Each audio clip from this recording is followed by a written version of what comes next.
Olá, guerreiros e guerreiras de nosso canal. Eu gostaria de agradecer a todos que acompanham nossos vídeos e dizer que é um grande prazer ter a companhia de todos vocês. No vídeo de hoje vamos falar de Caim e Abel, os primeiros filhos de Adão e Eva.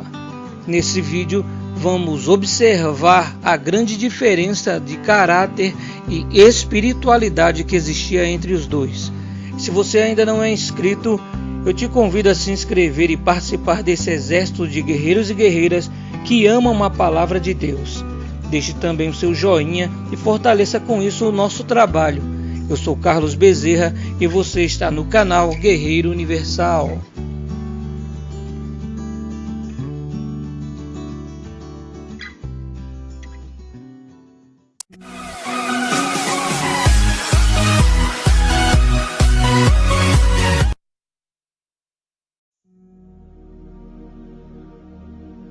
Caim e Abel.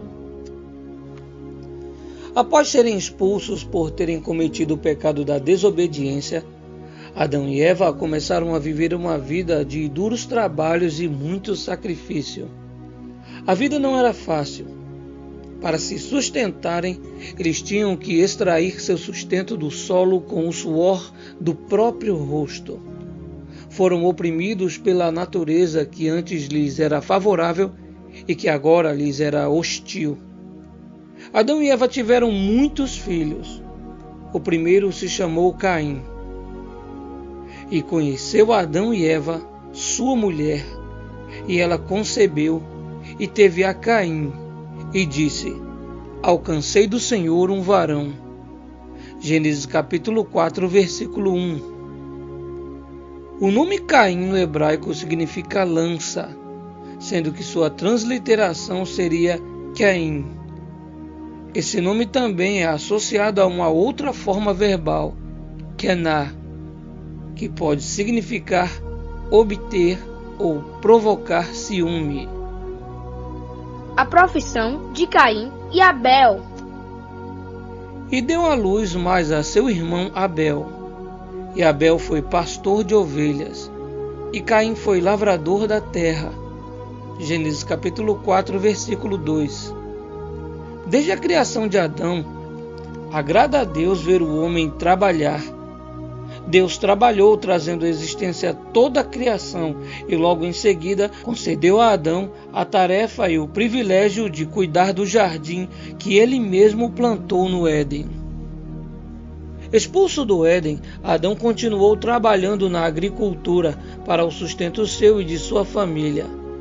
Assim também, seguindo o exemplo de seu pai, Caim e Abel começaram a trabalhar, um na agricultura, como seu pai, no caso de Caim, e o outro na pecuária. Mesmo expulso do Éden, Adão manteve sua comunhão com Deus. Ele e sua família passaram a fazer sacrifícios no intuito de honrar ao Criador e manter seu contato direto com Ele. Oferta para a honra e oferta para a desonra. E aconteceu que, ao cabo de dias, Caim trouxe do fruto da terra uma oferta ao Senhor. Gênesis capítulo 4, versículo 3. O fato de estar escrito nesse versículo, Caim trouxe do fruto da terra, e não o fruto de sua colheita, traz à lume a ideia de que provavelmente essa oferta nem tenha sido plantada por ele, mas já estava lá e apenas colheu e trouxe como oferta a Deus. Agora observe a diferença no versículo seguinte. E Abel também trouxe dos primogênitos das suas ovelhas e da sua gordura, e atentou o Senhor para Abel e para a sua oferta. Gênesis capítulo 4, versículo 4. Observe que a frase sua ou suas aparece 3 vezes no versículo 4 deste capítulo em Gênesis, o que mostra que Abel ofereceu a Deus o que era dele, as primeiras crias de seu rebanho. Caim provavelmente nem tinha plantado o que trouxe, e se plantou, com certeza trouxe da pior parte. Abel não se importou em perder uma quantidade considerável de seu rebanho. Ele poderia ter pensado: mas eu trabalhei tanto para multiplicar meu rebanho. Mas deixou a voz da fé falar de uma forma que qualquer outra voz jamais seria ouvida. Deus preferiu a oferta de Abel, não porque ele gostasse mais da carne do que verduras, ou de pastores mais do que agricultores, mas porque a oferta de Abel foi feita com fé, conforme Hebreus capítulo 11, versículo 4. A santidade da oferta. Para entender a natureza espiritual da oferta, é preciso saber que antes do pecado entrar na humanidade, o homem tinha livre acesso ao Criador, por isso não havia necessidade de ofertas. Assim, ao instituí-las, o Altíssimo criou uma maneira de fazer o ser humano se voltar para ele em perfeita adoração novamente. Por esta razão, ele deu o Senhor Jesus como oferta, para que por intermédio dele tenhamos acesso ao Pai. Abel entendia a importância de dar uma perfeita oferta. Caim desprezava e não tinha a mesma consideração por Deus como o seu irmão tinha, mas queria ser abençoado e aprovado por ele, tal igual seu irmão era. Mas para Caim e para sua oferta não atentou, e irou-se Caim fortemente, e descaiu-lhe o semblante. Gênesis capítulo 4, versículo 5. Quando o ser humano se preocupa mais com uma bênção do que com um compromisso sincero que o aproximará do abençoador, o resultado é justamente este: a frustração por esperar algo em sua vida que ele quer colher sem ter plantado. É como querer receber no final do mês um valor sem ter trabalhado, apenas se confiando no fato de conhecer o dono da empresa e ter uma certa amizade com ele. Caim é exortado por Deus. Observando o estado espiritual de Caim, Deus o exorta. E o Senhor disse a Caim: por que te iraste? E por que descaiu teu semblante? Se bem fizeres, não haverá aceitação para ti, e, se não fizeres bem, o pecado jaz à porta, e para ti será o seu desejo, e sobre ele dominarás. Gênesis capítulo 4, versículos 6 a 7. Mesmo sendo o próprio Deus quem exortou a Caim, isso só serviu para aumentar o seu ódio, movido pela inveja que jorrava de seu coração e que o afastava ainda mais de Deus. Ao invés de ouvir o conselho divino, preferiu maquinar algo nefasto e se vingar de alguém que nunca lhe tinha feito mal algum, que era sangue de seu sangue, e que certamente o amava, pois era justo, segundo o livro de 1 João, capítulo 3, versículo 12. O primeiro homicídio. E falou Caim com seu irmão Abel. E sucedeu que, estando eles no campo, se levantou Caim contra o seu irmão Abel e o matou. Gênesis capítulo 4, versículo 8. A ira de Caim, desencadeada por sua inveja e frustração, o impeliu a matar. A enormidade de seu crime se vê no fato de que matou a seu próprio irmão.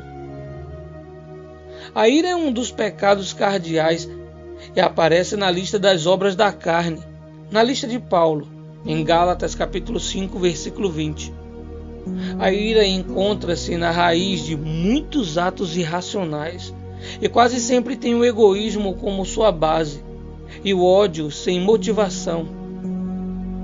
Já a inveja, no hebraico quiná, é um sentimento sempre negativo. É uma das maiores demonstrações de mesquinharia humana, causada pela queda no pecado. Provérbios capítulo 14, versículo 30 diz: a paz de espírito é saúde para o corpo, mas a inveja corrói como o câncer. O fato de antes de matar seu irmão, Abel ter falado com ele, levanta entre os estudiosos das Escrituras duas hipóteses. A primeira é de que ele tenha convencido seu irmão para ir com ele a um local mais afastado de seus familiares, já que tinha o crime premeditado em sua mente. A segunda é de que antes de cometer o infame homicídio, ele tenha desabafado o quanto odiava o próprio irmão em um surto de ódio e logo após consumou o ato. A maldição de Caim. O versículo 9 do capítulo 4 de Gênesis mostra Deus aparecendo agora ao primeiro homicida da história da humanidade, Caim, e o indagando sobre seu irmão. E disse o Senhor a Caim: onde está Abel teu irmão? E ele disse: não sei. Sou eu o guardador do meu irmão? Gênesis capítulo 4, versículo 9. Essa pergunta de Caim, famosa desde então, usada em inúmeros contextos, mostra-nos a natureza egoísta de seu ato homicida. Pois a lei do amor leva-nos a cuidar um dos outros, como cuidamos cada um de nós mesmos. Negar que não somos guardadores de nossos irmãos é negar também a essência da lei do amor. A forma truculenta de Caim ter respondido ao Santíssimo e Soberano Deus só mostra a total falta de temor que ele tinha, e que sua mágoa também estava tipificando o ódio de Satanás, que, não podendo matar a Deus, influencia os homens a fazê-lo com aqueles que são sua imagem e semelhança. E disse Deus: que fizeste? A voz do sangue do teu irmão clama a mim desde a terra. Gênesis capítulo 4, versículo 10. A voz de Abel clamou do solo. Isso demonstra que os atos pecaminosos não podem ser ocultados, pois apelam a Deus pedindo justiça. E agora, maldito és tu, desde a terra que abriu a boca para receber da tua mão o sangue do teu irmão. Quando lavrares a terra, não te dará mais a força. Fugitivo e errante serás na terra. Gênesis capítulo 4, versículo 10 a 12. Caim recebeu a primeira sentença perpétua.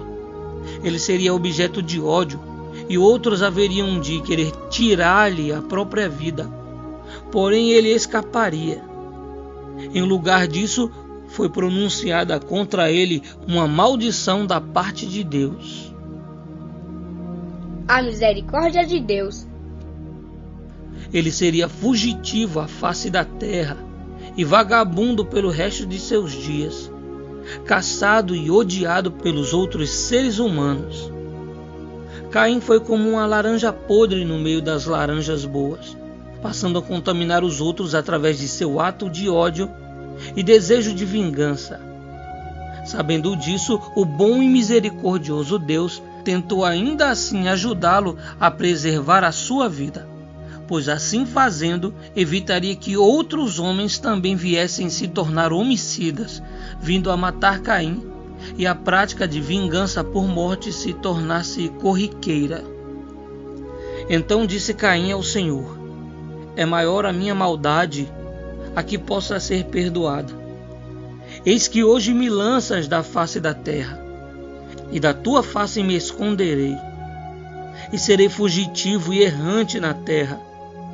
E será que todo aquele que me achar me matará? O Senhor, porém, disse-lhe: portanto, qualquer que matar a Caim 7 vezes será castigado. E pôs o Senhor um sinal em Caim, para que não ferisse qualquer que o achasse. Saindo da presença de Deus. E saiu Caim de diante da face do Senhor, e habitou na terra de Nod, da banda do oriente do Éden. Gênesis capítulo 4, versículo 13 ao 16. Caim se retirou da presença do Senhor para, por preferência, seguir um sentimento maligno preso em seu coração, ao invés de escutar a voz de Deus e tentar ali, diante da face do Altíssimo, uma possível reconciliação. Muitos hoje que se encontram afastados da presença do Criador afirmam não conseguirem mais retornar para a presença de Deus. Além de lhes faltarem forças, acusações inundam sua mente, os fazendo achar que não tem mais jeito, que são casos perdidos, que não tem perdão, quando na verdade Deus já provou há muito tempo, por meio de sua santa palavra, que odeia o pecado, mas ama o pecador. A marca de Caim não foi uma maldição, mas um livramento de morte. O Criador nos alerta quanto ao pecado e nos dá condições para resistirmos a ele. Porém, a opção de rejeitar ou se entregar ao mal depende de cada um. A rebeldia de Caim trouxe a maldição para ele. A maldição acompanha aqueles que rejeitam a Deus. Salmos capítulo 109, versículo 17. Mas a bênção alcança aos que lhe obedecem. Deuteronômio capítulo 28, versículo 2. E conheceu Caim a sua mulher, e ela concebeu, e deu à luz a Enoque. E ele edificou uma cidade e chamou o nome da cidade conforme o nome de seu filho, Enoque. Gênesis capítulo 4, versículo 17.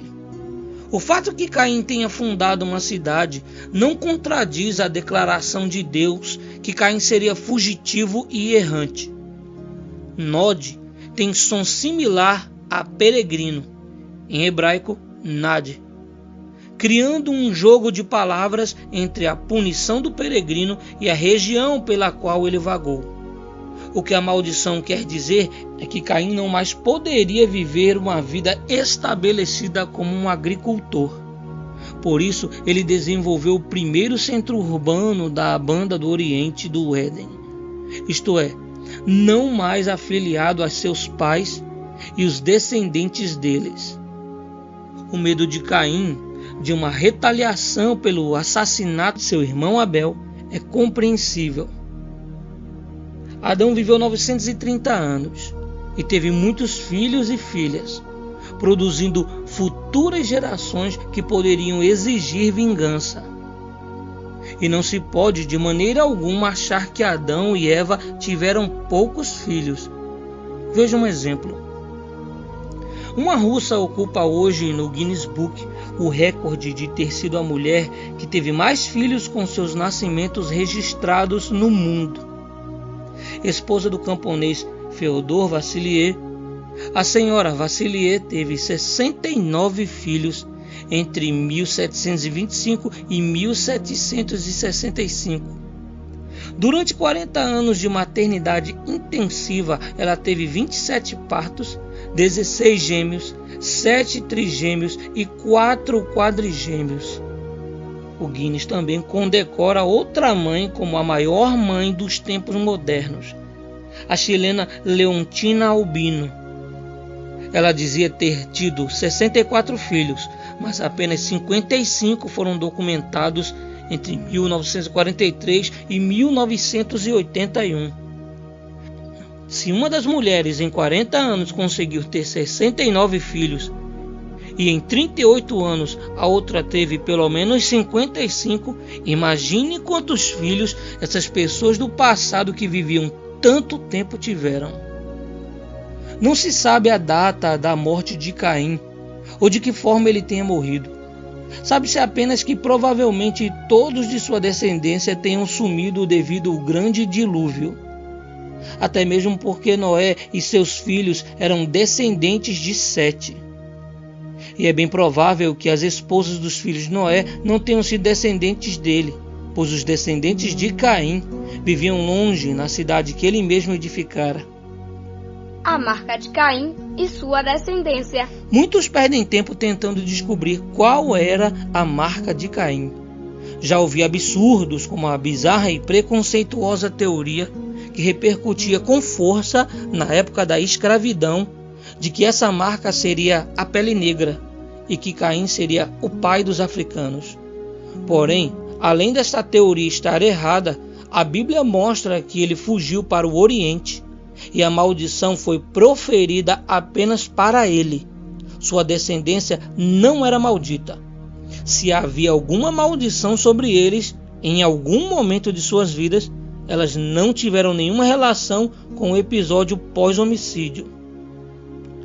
Porém, estudos mais aprofundados mostram que o povo daquela cidade era problemático. Eles eram peritos em obras de cobre e de ferro, ensinamento passado por Tubal-Caim, o que faziam eles estarem equipados com armas e ter uma engenharia mais avançada do que qualquer outro povo de sua época. Outro exemplo de mau caratismo provindo dessa descendência é o episódio registrado em Gênesis capítulo 4, a partir do versículo 23, onde Lameque reúne suas duas esposas para informar-lhes que havia matado um homem por ter o ferido e um jovem por ter o pisado.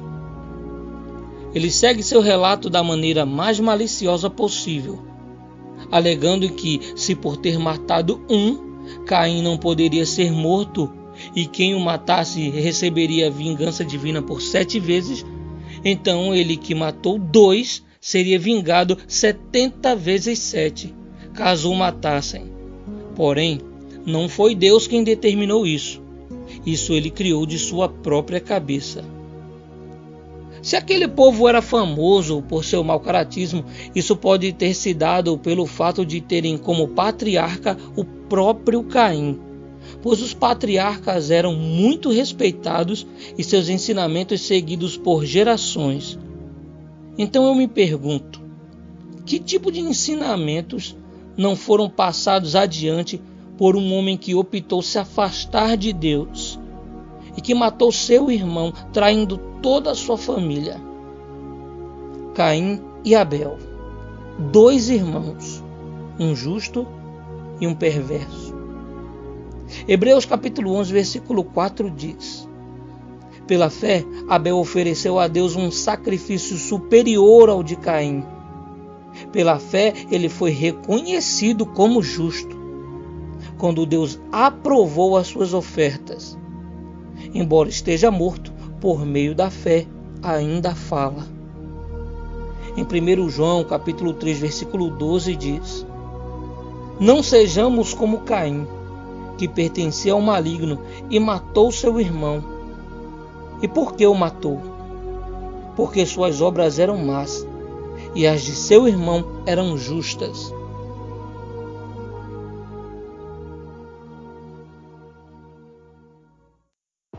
Coloque Deus sempre na sua frente. Nossa alegria é ter você com a gente. E se gostou do conteúdo do canal, se inscreva aqui no Guerreiro Universal.